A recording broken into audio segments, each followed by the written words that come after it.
আজ পড়ছি স্বামী শিষ্য সংবাদের একাদশ বল্লী।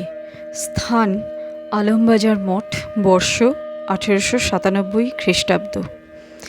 ইতঃপূর্বে বলিয়াছি, স্বামীজি প্রথমবার বিলাত হইতে ফিরিয়া যখন কলিকাতায় প্রত্যাগমন করেন, তখন বহু উৎসাহী যুবক স্বামীজির নিকট যাতায়াত করিত।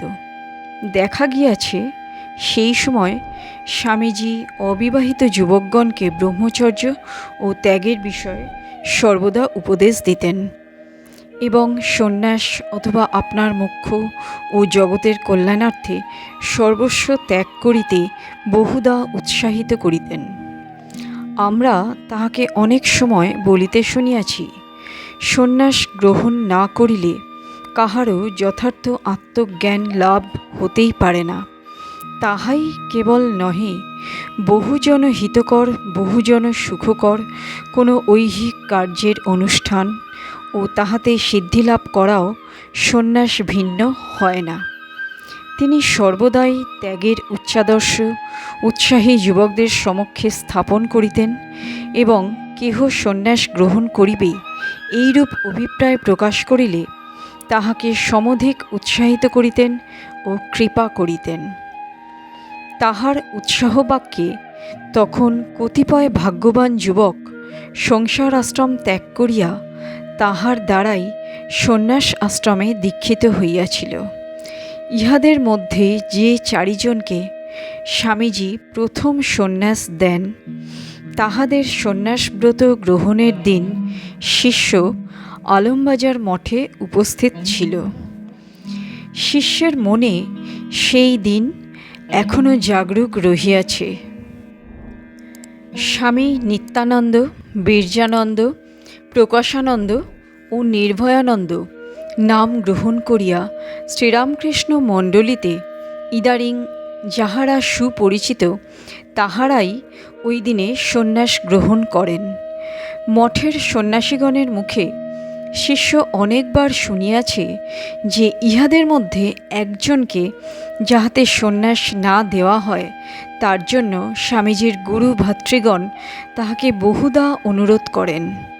স্বামীজি তদুত্তরে বলিয়াছিলেন, আমরা যদি পাপী তাপী দীন দুঃখী পতিতের উদ্ধার সাধনে পশ্চাৎপদ হই, তাহলে কে আর দেখবে? তোমরা এ বিষয়ে কোনরূপ প্রতিবাদী হইও না। স্বামীজির বলবর্তী ইচ্ছাই পূর্ণ হইল। অনাথ শরণ স্বামীজি নিজ কৃপাগুণে তাঁকে সন্ন্যাস দিতে কৃত সংকল্প হইলেন।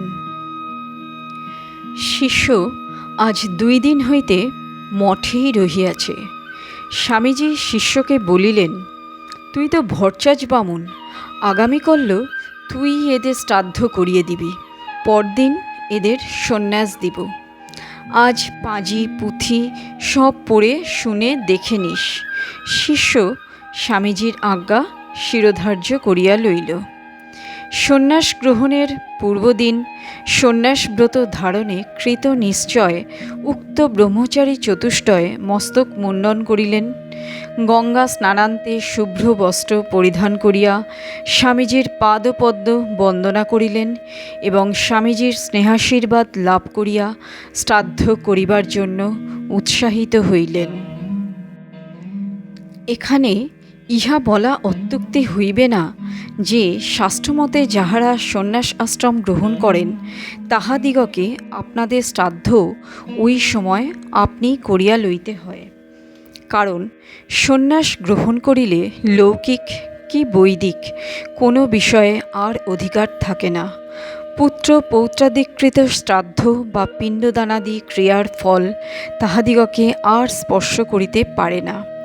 সেই জন্য সন্ন্যাস গ্রহণের পূর্বে নিজের শ্রাদ্ধ নিজেই করতে হয়।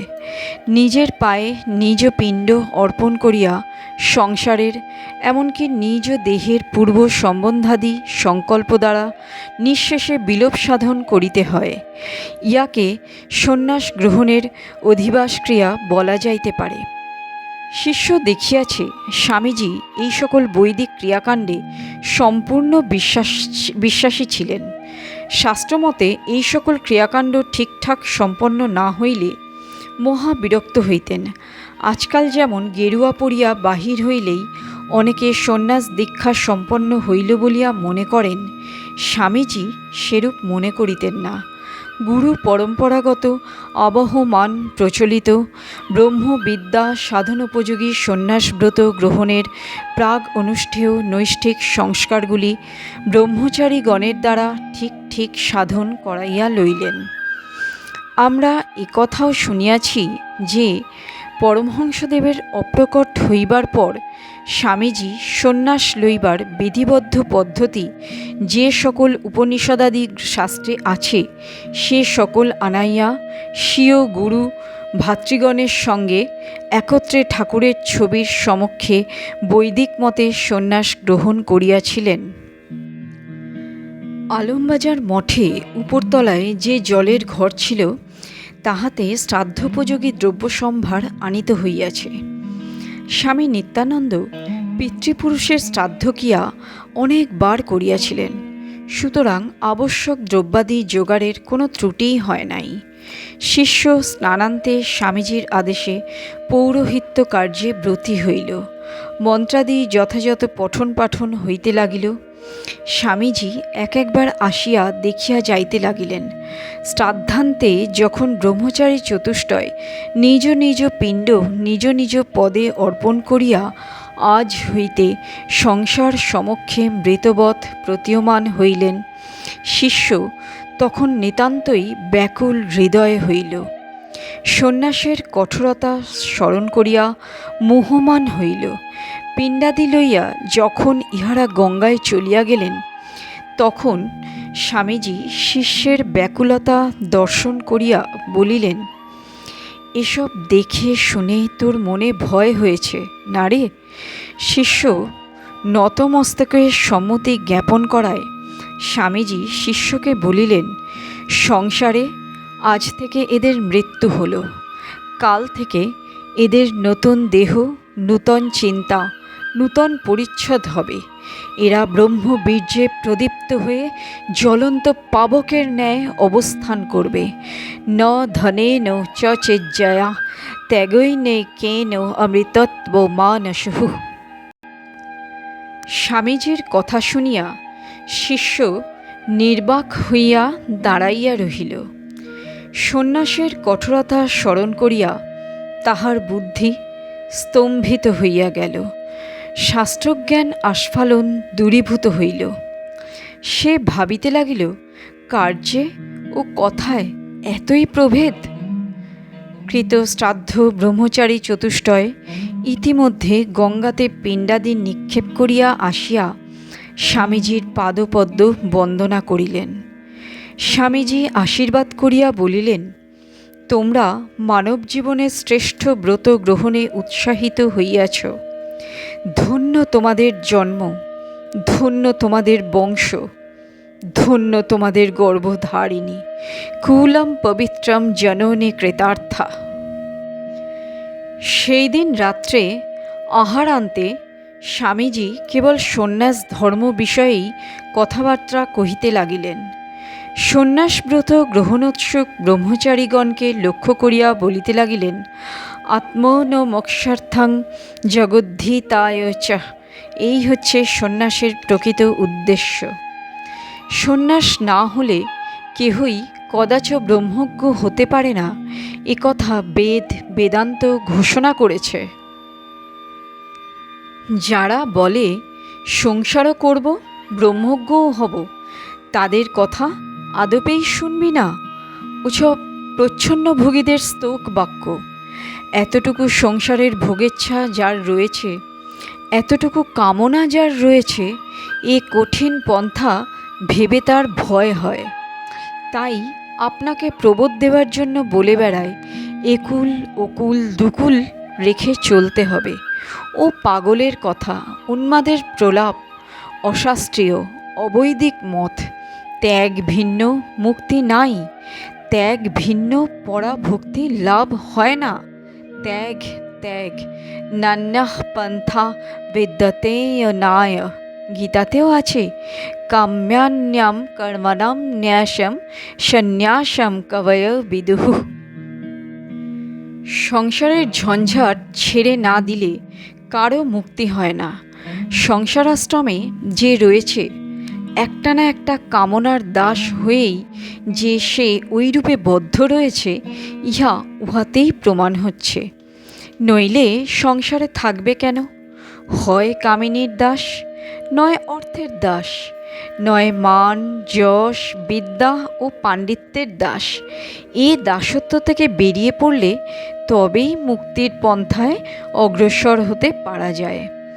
যে যতই কেন বলুক না, আমি বুঝেছি, এসব ছেড়ে ছুঁড়ে না দিলে, সন্ন্যাস গ্রহণ না করলে কিছুতেই জীবের পরিত্রাণ নাই, কিছুতেই ব্রহ্মজ্ঞান লাভের সম্ভাবনা নাই। শিষ্য: মহাশয়, সন্ন্যাস গ্রহণ করিলেই কি সিদ্ধিলাভ হয়? স্বামীজি: সিদ্ধ হয় কি না হয় পরের কথা। তুই যতক্ষণ না এই ভীষণ সংসারের গণ্ডি থেকে বেরিয়ে পড়তে পারছিস, যতক্ষণ না বাসনার দাসত্ব ছাড়তে পারছিস, ততক্ষণ তোর ভক্তি বা মুক্তি কিছুই লাভ হবে না। ব্রহ্মজ্ঞের কাছে সিদ্ধি ঋদ্ধি অতি তুচ্ছ কথা। শিষ্য: মহাশয়, সন্ন্যাসের কোনরূপ কালাকাল বা প্রকারভেদ আছে কি?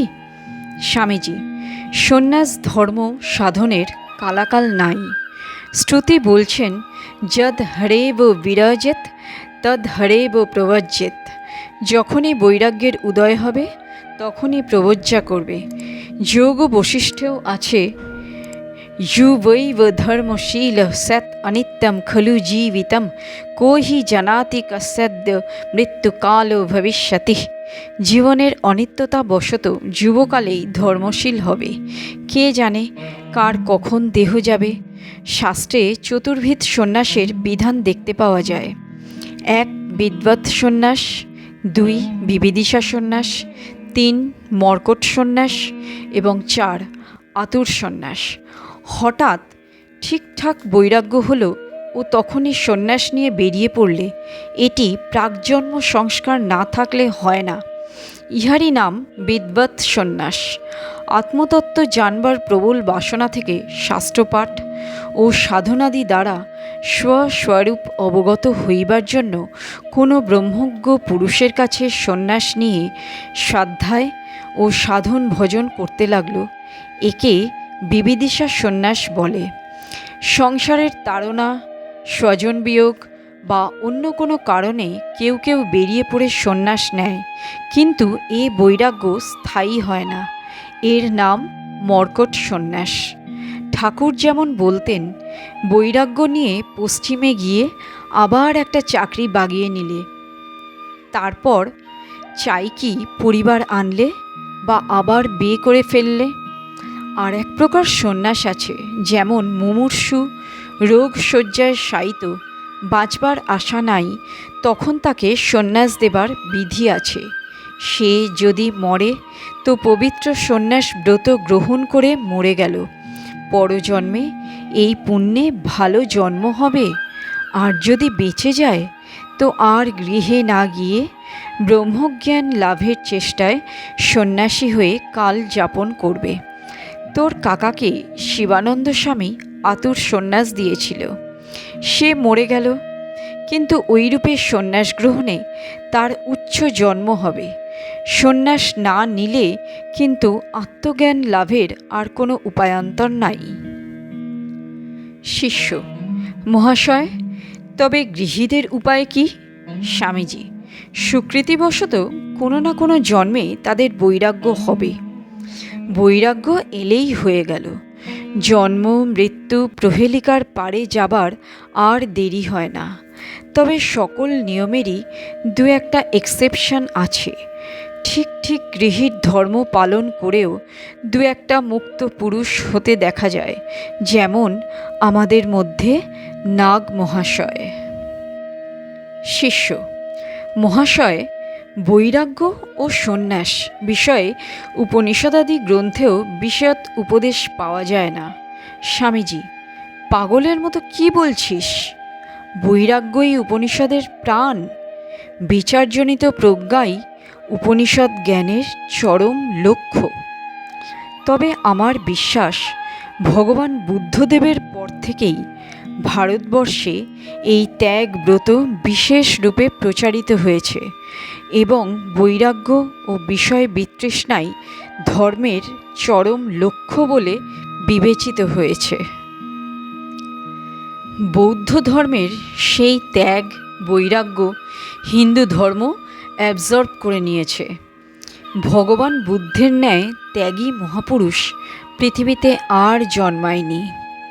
শিষ্য: তবে কি মহাশয়, বুদ্ধদেবের জন্মাবার পূর্বে দেশে ত্যাগ বৈরাগ্যের অল্পতা ছিল এবং দেশে সন্ন্যাসী ছিল না? স্বামীজি: তা কে বললে?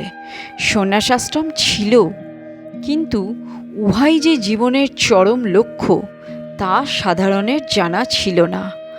বৈরাগ্য ছিল, কিন্তু বিবেক নিষ্ঠা ছিল না। সেই জন্য বুদ্ধদেব কত যোগী কত সাধুর কাছে গিয়ে শান্তি পেলেন না। তারপর ইহাসনে শুষ্যতু মে শরীরম বলে আত্মজ্ঞান লাভের জন্য নিজেই বসে পড়লেন এবং প্রবুদ্ধ হয়ে তবে উঠলেন। ভারতবর্ষে এই যেসব সন্ন্যাসীদের মঠফট দেখতে পাচ্ছিস, এসব বৌদ্ধ ধর্মের অধিকারে ছিল। হিন্দুরা সেই সকলকে এখন তাদের রঙে রাঙিয়ে নিজস্ব করে বসেছে।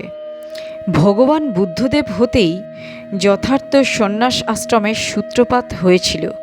তিনি সন্ন্যাস আশ্রমের মৃত কঙ্কালাস্থিতে প্রাণ সঞ্চার করে গেছেন। স্বামীজির গুরুভ্রাতা স্বামী রামকৃষ্ণানন্দ বলিলেন, বুদ্ধদেব জন্মাবার আগেও ভারতে আশ্রম চতুষ্টয় যে ছিল, সংহিতা পুরাণাদি তার প্রমাণস্থল। উত্তরে স্বামীজি বলিলেন, মন্বাদি সংহিতা পুরাণ সকলের অধিকাংশ এবং মহাভারতের অনেকটাও সেদিনকার শাস্ত্র। ভগবান বুদ্ধ তার ঢের আগে। স্বামী রামকৃষ্ণানন্দ বলিলেন, তাহলে বেদে উপনিষদে সংহিতায় পুরাণে বৌদ্ধ ধর্মের সমালোচনা নিশ্চয়ই থাকত, কিন্তু এই সকল প্রাচীন গ্রন্থে যখন বৌদ্ধ ধর্মের আলোচনা দেখা যায় না, তখন তুমি কি করে বলবে যে বুদ্ধদেব তার আগেকার লোক? দু চারখানি প্রাচীন পুরাণাদিতে বৌদ্ধ মতের আংশিক বর্ণনা রয়েছে, তা দেখে কিন্তু বলা যায় না যে হিন্দুর সংহিতা পুরাণাদি আধুনিক শাস্ত্র। স্বামীজি: হিস্ট্রি পড়ে দেখ, দেখতে পাবি হিন্দু ধর্ম বুদ্ধদেবের সব ভাবগুলি অ্যাবজর্ব করে তবেই এত বড় হয়েছে। রামকৃষ্ণানন্দ: আমার বোধ হয় ত্যাগ বৈরাগ্য প্রভৃতি জীবনে ঠিক ঠিক অনুষ্ঠান করে বুদ্ধদেব হিন্দু ধর্মের ভাবগুলি সজীব করে গেছেন মাত্র। স্বামীজি: ওই কথা কিন্তু প্রমাণ করা যায় না, কারণ বুদ্ধদেব জন্মাবার আগেকার কোনো হিস্ট্রি পাওয়া যায় না। হিস্ট্রিকে অথরিটি বলে মানলে একথাই স্বীকার করতে হয় যে পুরাকালের ঘোর অন্ধকারে ভগবান বুদ্ধদেবই একমাত্র জ্ঞানালোক প্রদীপ্ত হয়ে অবস্থান করছেন। এইবার পুনরায় সন্ন্যাস ধর্মের প্রসঙ্গ চলিতে লাগিল। স্বামীজি বলিলেন, সন্ন্যাসের অরিজিন যেখানেই হোক না কেন, মানব জন্মের গোল হচ্ছে এই ত্যাগ ব্রত অবলম্বনে ব্রহ্মজ্ঞ হওয়া। সন্ন্যাস গ্রহণই হচ্ছে পরম পুরুষার্থ। যাদের বৈরাগ্য উপস্থিত হয়ে সংসারে বীতরাগ হয়েছে, তারাই আজ ধন্য। শিষ্য: মহাশয়, আজকাল অনেকেই বলিয়া থাকেন যে ত্যাগী সন্ন্যাসীদের সংখ্যা বাড়িয়া যাওয়ায় দেশের ব্যবহারিক উন্নতির পক্ষে ক্ষতি হইয়াছে। গৃহস্থের মুখাপেক্ষী হইয়া সাধুরা নিষ্কর্মা হইয়া ঘুরিয়া বেড়ান বলিয়া ইহারা বলেন, উহারা সমাজ ও স্বদেশের উন্নতিকল্পে কোনো রূপ সহকারী হন না। স্বামীজি: লৌকিক বা ব্যবহারিক উন্নতি কথাটার মানেটা কি? আগে আমায় বুঝিয়ে বল দেখি। শিষ্য: পাশ্চাত্য যেমন বিদ্যা সহায়ে দেশে অন্ন বস্ত্রের সংস্থান করিতেছে, বিজ্ঞান সহায়ে দেশে বাণিজ্য, শিল্প, পোশাক পরিচ্ছদ, রেল, টেলিগ্রাফ প্রভৃতি নানা বিষয়ের উন্নতি সাধন করিতেছে, সেইরূপ করা। স্বামীজি, মানুষের মধ্যে রজগুণের অভ্যুদয় না হলে এসব হয় কি? সারা ভারতবর্ষ ঘুরে দেখলুম, কোথাও রজগুণের বিকাশ নাই।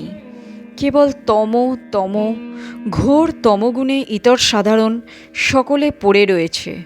কেবল সন্ন্যাসীদের ভেতরেই দেখেছি রজ ও সত্য গুণ রয়েছে। এরাই ভারতের মেরুদণ্ড, যথার্থ সন্ন্যাসী, গৃহীদের উপদেষ্টা।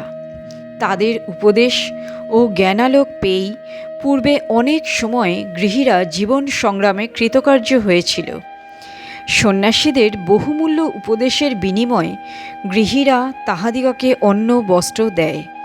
এই আদান প্রদান না থাকলে ভারতবর্ষের লোক এতদিনে আমেরিকার ইন্ডিয়ানসদের মতো এক্সটিংক্ট হয়ে যেত। সন্ন্যাসীদের গৃহীরা দুমুঠো খেতে দেয় বলে গৃহীরা এখনও উন্নতির পথে যাচ্ছে।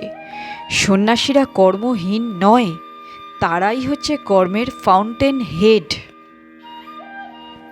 উচ্চ আদর্শ সকল তাদের জীবনে বা কার্যে পরিণত করতে দেখে এবং তাদের কাছ থেকে ওই সকল আইডিয়াস নিয়েই গৃহীরা কর্মক্ষেত্রে জীবন সংগ্রামের সমর্থ হয়েছে ও হচ্ছে। পবিত্র সন্ন্যাসীদের দেখেই গৃহস্থেরা পবিত্র ভাব সকল জীবনে পরিণত করছে ও ঠিক ঠিক কর্মতৎপর হচ্ছে।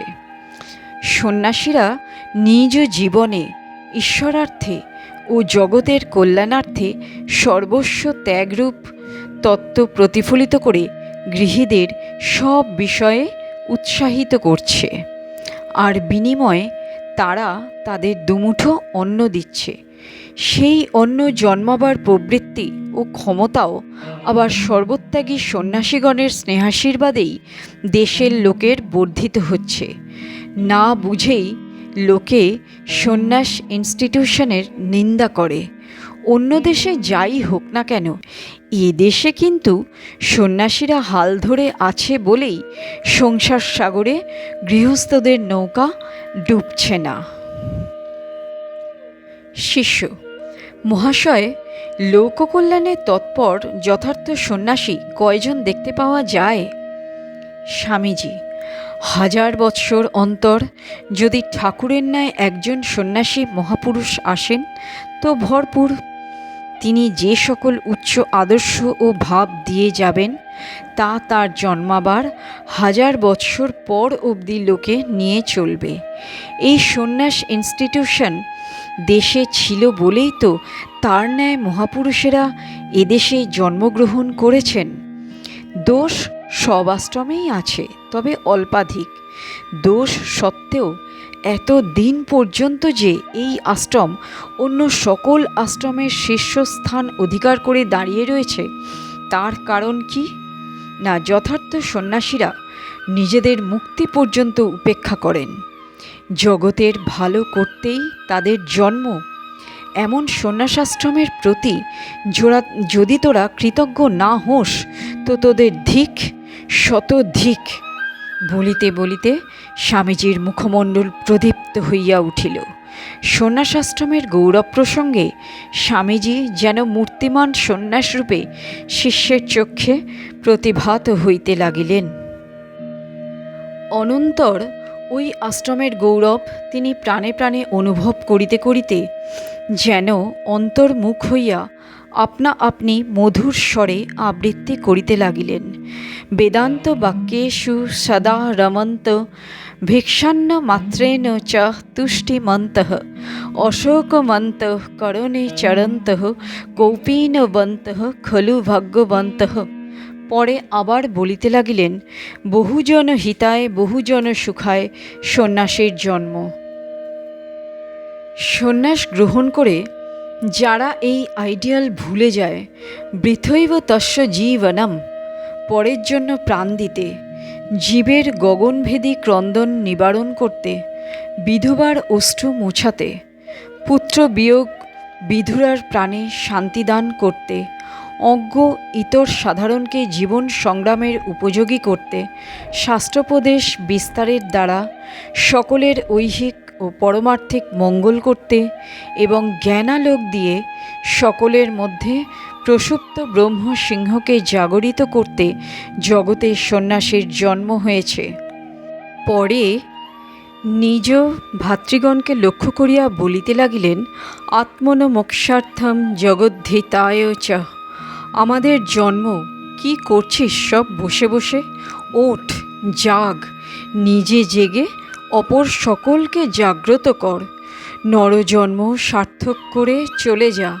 উত্তিষ্ঠিত জাগ্রত প্রাপ্য বরান নিবোধত। নমস্কার।